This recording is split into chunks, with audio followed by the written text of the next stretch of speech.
What is happening, people? It is Brian, Alsruhe, NEVERsate.com, and I realize that I owe you guys an injury update, because I'm hurt. So for those of you who are not aware, in late August, I actually hurt this shoulder pretty badly. It was during an open gym time. An open gym at my gym is absolutely insane on the weekends, because there are people traveling from literally all over the world. People travel from other countries, people travel from other states to come and work out and kind of experience a NEVERsate kind of atmosphere and what we have going on there. However, I still need to get my lifting done in that time as well, so it ends up being pretty rushed and kind of haphazard, and that is how it was that Saturday late in August. I was doing the close grip bench press, and I had a set of 10 at 455 pounds, and actually ended up tweaking my shoulder at that point. And then a couple days later, I came in and had the log clean and press to work on because I have it coming up at Nationals, and worked up to 320, and as soon as I cleaned it, I knew something was wrong. I told myself that I should not go for it, but as usual, my puppy brain kicked in and I went for it anyway, and I ended up hurting myself. These things happen. And just like every other time that I've ever done anything stupid in the gym, I take a couple weeks and assess whether I am just hurt, like if I'm just tweaked, or if I am genuinely injured. And for this one, I took about 4 weeks, and the shoulder didn't actually get better. It got better in the sense that when it first happened, I literally had to grab my hand and put it on the steering wheel to drive my car, or I had to pick it up and move it places. I could not pick it up on its own. So it's definitely gotten better since then as far as that goes. But I think with most injuries, what actually happens is you just get further and further away from the actual point of contact, that actual acute incident that made the injury happen. And so your body just kind of gets used to it, you work around it, you compensate, you do things like that. So it may not actually be getting better, it just kind of feels better in the current situation that you're in. And that is pretty much exactly what I'd say about my shoulder. I would not say that it was getting better. I'd say that I was getting more adapted to not using it in the ways that hurt it. So yeah. So after about 2 months of messing around with it like that, I bit the bullet and decided to go in and get an MRI. Now, for those of you who did not know, I have a brain tumor. I have a microadenoma on my pituitary gland, which pretty much means that I have a brain tumor on my pituitary gland that really messes with my endocrine system. So my hormones are all kind of messed up and all that kind of stuff. But for that reason, I have to get an MRI on my brain every 6 months. For those of you unfamiliar with an MRI, that is that tube that they slide you into and you virtually feel like you're inside of a coffin. Now, funny fact about me, I actually have been locked inside of a coffin, and I would say that an MRI machine actually does have a little bit more room than a coffin, but I would try to avoid that situation in any way that you possibly can. But since this whole situation has been very rushed because of the national championships right around the corner, I literally leave next Wednesday for Vegas, so it's going to be very, very interesting. But because of that, I needed the results as soon as possible, so I went to an MRI place right near my house. Now, when I showed up to the MRI place, I wasn't nervous about it. I'm not super comfortable with extremely small places. That said, I've been in them enough that I'm able to control my mind, I'm able to control my panic, and it doesn't really become an issue. For most of the time, when I'm in an MRI machine, the tube is actually about right here. So it's not terrible. It's not comfortable by any means. Don't get me wrong. It's not comfortable, but it's not horrible. Now, when I showed up to this one, it was a little bit smaller. Like I said, I needed those results because I need to know what I'm going to do for Nationals. And when I showed up, the tech who was there running it actually said to me, I don't think this is gonna work. In fact, I think you're going to need to reschedule and go to a different location to get this MRI done because you are not gonna fit inside this tube. Not today, Bear! So I calmly explained to the lady that I needed the results about 3 weeks ago, and to just shove me inside that tube and we would figure it out. I'm not gonna freak out. So the lady keeps fighting me on it, and she keeps saying, you're gonna freak out. And I keep saying, lady, I'm not gonna freak out, stick me inside that tube. So after going back and forth for a little bit, she eventually said, okay, we're gonna stick you in. However, they need me to lay kind of on an angle. Typically you lay flat on your back, arms at your side, no problem at all. You can be comfortable, it's not a big deal. However, you are in the MRI tube, at least for what I was doing, typically about 45 minutes to an hour. However, for my brain tumor stuff, I'm in there for at least an hour every single time, so that wasn't really concerning to me. However, the sheer fact that they made me go like this and get on the edge of my body while I'm laying on top of that table, and they said that my hands couldn't touch because it would mess up the reading. So in my right hand, they had kind of a blood pressure cuff bulb, and that was an emergency bulb in case you freak out. If you've never had an MRI, they always give you something to hold on to so they freak out. If you start squeezing it, then they'll pull you out of the tube in case you get claustrophobic or start having a panic attack or anything like that. So that is in my right hand. My left hand, which is the shoulder that's being MRI'd, is completely laying flat. Now, I am laying like this, and I'm already rolled up. They haven't stuck me inside the tube yet.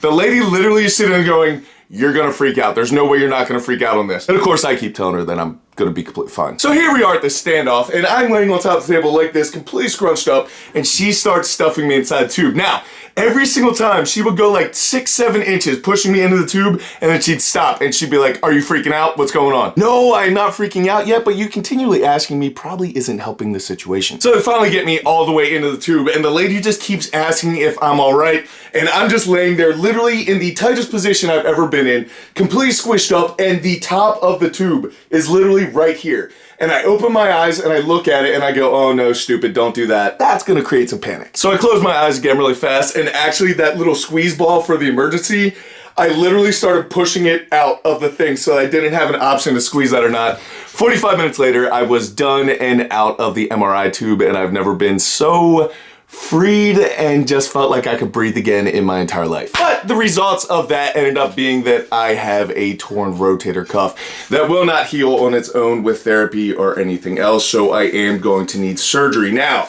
this raises a couple questions. Number one, I have the gym expansion going on right now where I literally need to get all that equipment moved in, assembled, put together, put up. All that's gonna need to happen with only one arm on top of all my online programs. All of that, I'm gonna have to take care of one arm. I'm gonna have to make all these videos with one arm and figure out how to demonstrate lifts and coach people and do all those things with one arm. And all of that definitely seemed overwhelming until I started actually sitting down and thinking about it and breaking it down. I think I can handle all that. I'll figure it out. It will all be fine. And then of course, second question is what to do about nationals, because I literally leave in 1 week to go to Vegas to go find out who the strongest man in America is, and it would be really nice if I was able to compete in that. But talking to the surgeon, he said he doesn't think it's a good idea, not because of the shoulder. He's not really that worried about my shoulder. He's worried about all of the wear and tear on my bicep and my elbow, and if I start compensating, then the chance of me hurting something like that is pretty high, especially with as heavy as nationals is. So he thinks that I should not do it, and most people I've spoken to think that I should not do it, and really a huge part of myself thinks it's probably not smart to go compete at the national championships and hurt yourself worse. You're gonna come home and you're gonna get surgery, but is it really worth going to an extra extent to tear your bicep or dislocate your elbow or whatever else might happen? And the logical answer is absolutely no. But I have never really claimed to be the sharpest tool in the shed. Smart Brian is over here saying, do not compete. You're gonna hurt yourself potentially for the rest of your life and stick yourself in a deficit for longer than you want to. You're already gonna be in a sling for about 6 months with this rotator cuff surgery. So do you really wanna be in a sling for a year, or do you wanna hurt something else because you're compensating for that shoulder? And the logical side of my brain definitely says no, absolutely not. You're not gonna do nationals. That is the smart man's thing to do. But then the emotional side of me kicks in and starts saying, you know, you work with all these adaptive athletes, guys who have lost their legs, guys who have lost their arms, and they're still getting it done. What are you doing complaining about a little bit of a shoulder injury? Yes, my rotator cuff's torn. Big deal. That happens to literally everyone involved in strength sports, given a long enough timeline, will hurt their shoulder, will hurt their knee, will hurt their back. That is a given, right? I've made it 23 years without hurting my shoulder. I am extremely blessed. I'm lucky to have made it this far. These are all good things. But then I think of the fact that this opportunity to go to nationals and compete against the best people in the entire nation is an opportunity that hardly anyone in this world will ever really see. There's tons of people who've been trying to get a nationals invite for literally a decade doing strongman competitions and haven't been able to. So am I slapping them in the face if I do not go and compete?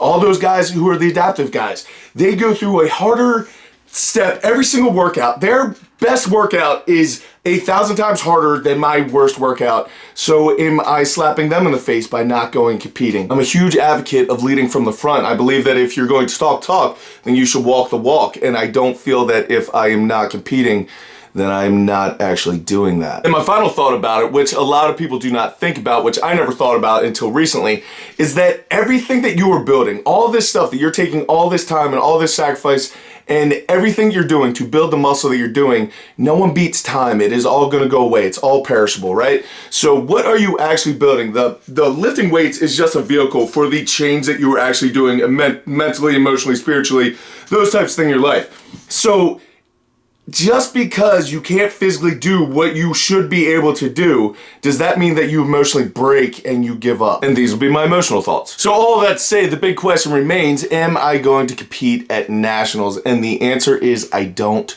know. I know that I'm getting on a plane to go to Vegas. I know that I will be coaching my athletes, But do I know if I'm going to compete yet? I'm not sure. I am leaning. Yesterday, if you would have asked me, I would have said absolutely not. Today, if you were to ask me, I'd say absolutely I am. And anytime that you're starting to vacillate and flip-flop on a decision like that, it's always best to give it a little bit more time. So it's probably going to be a game day decision, but I did want to just include you guys in this process. So yes, my rotator cuff is absolutely torn. And in some ways that's a little bit of relief because I've never had a shoulder surgery or a real shoulder injury. So I was kind of worried that I was just kind of being a big baby about it and was complaining for absolutely no reason. So hearing that it is actually hurt does make me feel a little better about my man card. And I'm very sure that I'm going to be able to get through the business and all of the normal stuff that I take care of with one arm. No problem at all. The last remaining question is that Nationals one, and like I said, I'm not going to make that decision until it is time to go. And that is just about that. I do thank all of you for your concern and your condolences and everything that's going on. Guys, do me a favor. Do not clutter up the comment section with good lucks or well wishes or feel better soons or any type of sympathy. I'm not looking for sympathy. I am just trying to move forward. This is just part of the game. It is not that big of a deal. There are a lot of people who even 5 years ago, this would have crushed me at this stage of my life. I understand it's just part of the process, so I'm not upset about it. I'm going to do whatever I think is best for my shoulder and my career.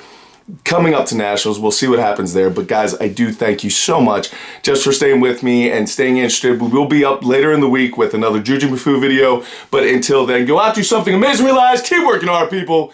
Be nice to each other, and I'll see you then.